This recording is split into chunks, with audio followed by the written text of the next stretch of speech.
ভারত যদি নিষেধাজ্ঞা দেয় আমাদেরও এত ঠেকা পড়ে নাই যে ভারত গিয়ে পীড়িত করার। তুমি কে ভাই বাংলাদেশের মাইনরিটিদের নিয়ে কথা বলার? পার্বত্য চট্টগ্রাম যদি অস্থিতিশীল হয়, সেভেন সিস্টার্স থেকে শুরু করে এদিকে মিয়ানমার কোনো অঞ্চল স্থিতিশীল থাকবে না। কিছুদিন আগে যে নরেন্দ্র মোদী টুইটার থেকে যে পোস্ট করা হলো যে তিনি বাইডেনের সাথে কথা বলেছেন বাংলাদেশের মাইনরিটিদের বিষয় নিয়ে, বিশেষ করে হিন্দুদের বিষয় নিয়ে। তুমি কে ভাই বাংলাদেশের মাইনরিটিদের নিয়ে কথা বলার? বাংলাদেশের মাইনরিটি বলতে কোনো শব্দ নাই। বাংলাদেশের জনগণ যারা বাংলাদেশে থাকে তাদের বিষয়ে দেখবে এই দেশের সরকার, তাদের বিষয়ে দেখবে এই দেশের জনগণ। বরঞ্চ তোমরা এই মাইনরিটি বা অন্যান্য সেক্টরে যে কিছু এজেন্ট তৈরি করে বাংলাদেশকে যে অস্থিতিশীল সৃষ্টি করার একটা প্রয়াস দীর্ঘদিন ধরে চালিয়ে যাচ্ছ। একদিকে আমাদের পার্বত্য চট্টগ্রাম অঞ্চলকে বিভিন্ন ধরনের সশস্ত্র বিচ্ছিন্নতাবাদী গোষ্ঠীকে ট্রেনিং দিয়ে, অস্ত্র দিয়ে আপনার ওই অঞ্চলকে অস্থিতিশীল করার একটা চেষ্টা চালিয়ে যাচ্ছে। আরেকদিকে আবার দেখেছেন শেখ হাসিনারকে ওই শান্তি চুক্তির নামে কিন্তু একটা নাটক মঞ্চস্থ করেছিল, সেটাও কিন্তু ভারতের মধ্যস্থতায়। আমাদের পরিষ্কার কথা, যেটা ডক্টর মোহাম্মদ ইউনূস তার প্রথম আপনার সাক্ষাৎকারে এনডিটিভিতে বলেছিল যে বাংলাদেশ যদি পার্বত্য চট্টগ্রাম যদি অস্থিতিশীল হয়, সেভেন সিস্টার্স থেকে শুরু করে এদিকে মিয়ানমার কোনো অঞ্চল স্থিতিশীল থাকবে না। তোমরা যদি আমাদের দিকে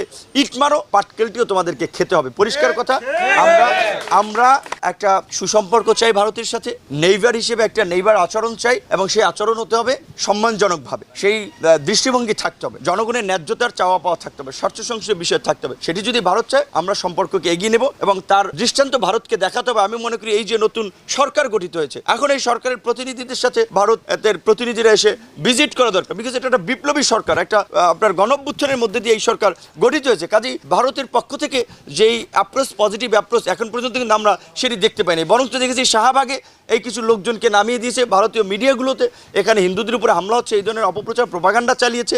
ইভেন ভারতের মিডিয়াগুলো এখনও নানানভাবে বিতর্কিত করে যাচ্ছে। এবং আপনি যেটা বলছেন আমাদের এই 6 ছাত্রনেতা যারা আলোচিত ছাত্রনেতা, ইয়েস, এখানে আমাদের যে আক্তার ডাকসু সমাজসেবা সম্পাদক ছিল, আপনারা জানেন যে এই ভারতীয় আগ্রাসনের বিরুদ্ধে আবরার ফাহাদ বুয়েটের ছাত্র যে পানি আগ্রাসন নিয়ে লিখেছিল সেটি নিয়ে প্রতিবাদ করেছেন, কথা বলেছেন, সে সহ আমাদের নামগুলো অন্তর্ভুক্ত করেছে।